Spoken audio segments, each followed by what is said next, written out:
Welcome to my YouTube channel. ಯಾರೆಲ್ಲ ನನ್ನ channel subscribe ಮಾಡ್ದಲೇ ನೋಡ್ತಿದ್ದೀರಾ ದಯವಿಟ್ಟು ಸಬ್ಸ್ಕ್ರೈಬ್ ಮಾಡಿ, ಲೈಕ್ ಮಾಡಿ. ಇವತ್ತು ನಾನು ಮಾಡಿರೋ ರೆಸಿಪಿ ಒಂದು ಪನ್ನೀರ್ ಕರಿ ಮಾಡ್ತಾಯಿದ್ದೀನಿ. ಪನ್ನೀರ್ ಕರಿನ ನಾನು ಹೇಗೆ ಮಾಡಿದ್ದೆ ಅಂತ ತೋರಿಸ್ತೀನಿ ಬನ್ನಿ. ಒಂದು ಪ್ಯಾನ್ಗೆ ಸ್ವಲ್ಪ ಆಯಿಲ್ ಹಾಕ್ಕೊಂಡಿದ್ದೀನಿ. ಆಯಿಲ್ ಬಿಸಿ ಆದಮೇಲೆ ಒಂದು ಈರುಳ್ಳಿನ ಕಟ್ ಮಾಡಿ ಇಟ್ಕೊಂಡಿದ್ದೆ, ಅದನ್ನು ಫ್ರೈ ಮಾಡ್ಕೊಂಡಿದ್ದೀನಿ.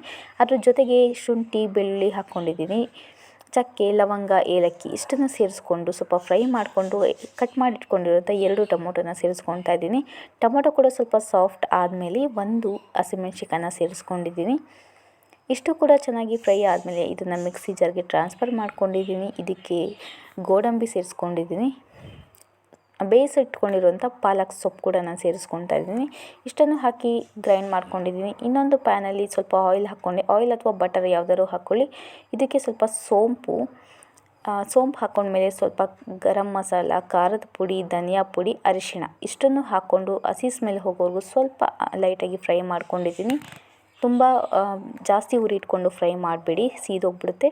ಇದಕ್ಕೆ ಇವಾಗ ನಾನು ಗ್ರೈಂಡ್ ಮಾಡ್ಕೊಂಡಿರೋವಂಥ ಪೇಸ್ಟ್ನ ಹಾಕ್ಕೊಳ್ತಾ ಇದ್ದೀನಿ. ಈಗ ನೋಡಿ, ಇದು ಸ್ವಲ್ಪ ಹಸಿ ಸ್ಮೆಲ್ ಹೋಗಬೇಕು. ನೀರು ಸೇರಿಸ್ಕೊಳ್ತಾ ಇದ್ದೀನಿ. ಇವಾಗ ಸ್ವಲ್ಪ ನೀರನ್ನು ಸೇರಿಸ್ಕೊಂಡು ಇದಕ್ಕೆ ರುಚಿಗೆ ತಕ್ಕಷ್ಟು ಉಪ್ಪನ್ನು ಹಾಕ್ಕೊಂಡಿದ್ದೀನಿ.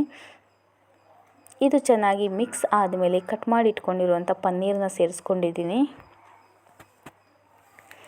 ಈಗ ನಾನು ಪನ್ನೀರನ್ನ ಸೇರಿಸ್ಕೊಂಡು ಸ್ವಲ್ಪ ಇದು ಪನ್ನೀರು ಸಾಫ್ಟ್ ಆಗಬೇಕು ಅಲ್ಲಿವರೆಗೂ ಚೆನ್ನಾಗಿ ಮಿಕ್ಸ್ ಮಾಡಿಕೊಂಡು ಇದಕ್ಕೆ ಮನೆಯಲ್ಲಿ ತೆಗೆದಿಟ್ಕೊಂಡಿರುವಂಥ ಕೆನೆನ ಸೇರಿಸ್ಕೊಳ್ತಾ ಇದ್ದೀನಿ.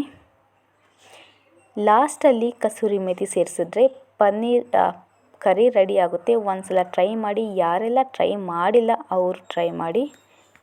ಮಕ್ಕಳಿಗೆ ಕೂಡ ತುಂಬಾ ಇಷ್ಟ ಆಗುತ್ತೆ. ಒಂದ್ಸಲ ಟ್ರೈ ಮಾಡಿ ನೋಡಿ. ಇಷ್ಟ ಆದರೆ ಲೈಕ್ ಮಾಡಿ.